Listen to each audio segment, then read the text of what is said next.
Now you may be wondering at this point, why do we have a separate field for first and last name? Well, if you have it all in one field, what's going to happen is you won't be able to sort it. You won't be able to sort by last name. You have to have them separate. You can put the fields together with a calculation, so you can have the first and last name in one field, but it's harder to take them apart, and really you should think about the pieces that your fields are going to hold and how they're going to interact with your whole system. And if you want to sort by last name, you really need two fields for first name and last name.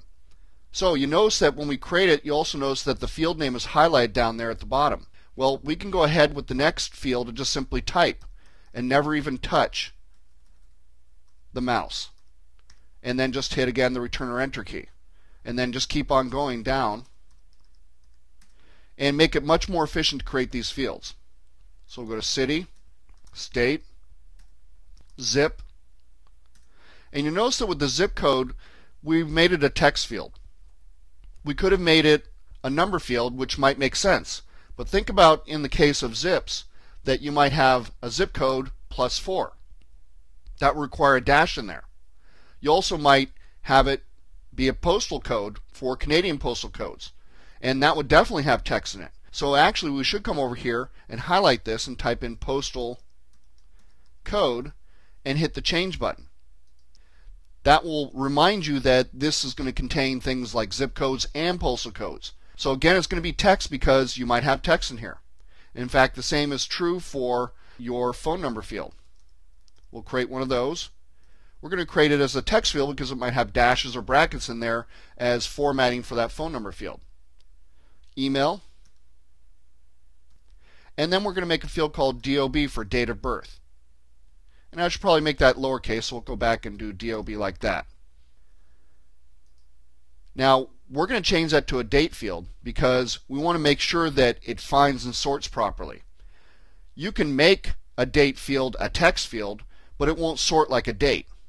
So you want to make sure when you're creating your fields that you create the right field type, because it will make that field and the data in it work much better. A text field can hold anything, well, with the exception of, like a file or something like that. But it's a very common mistake, and I'll tell you right now that most people make the mistake. I've made it hundreds of times in my 20-year career where I create a date field as a text field, and I don't find it out till later. I've got the script that doesn't quite work right, and I'm thinking, oh, it must be somewhere here or there. Always think simple.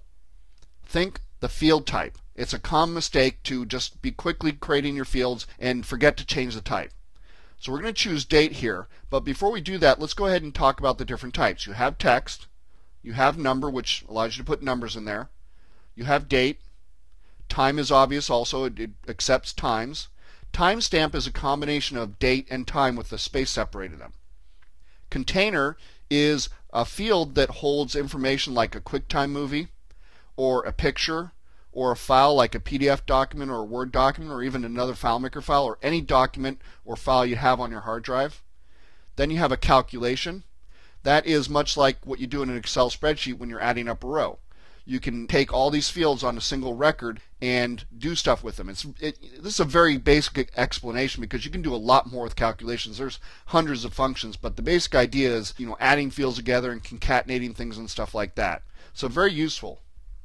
And then you have your summary field, which is for reporting basically. It allows you to add up a single field, like a number field, across many records. So use that for reports. So we're going to go back to date here, choose it, and hit the create button. And so now we have all our fields, but we can come back here anytime and add fields. FileMaker is very forgiving, so you don't have to worry about that. You can come in and add fields as you want, but usually when you're designing a system, you have most of this figured out. So one thing I do after I've created all my fields is I go back and review them. Because again, one of the most common mistakes is not choosing the right field type, and it may take you a while to figure out that you've done that. So I want to stress how important creating the schema is.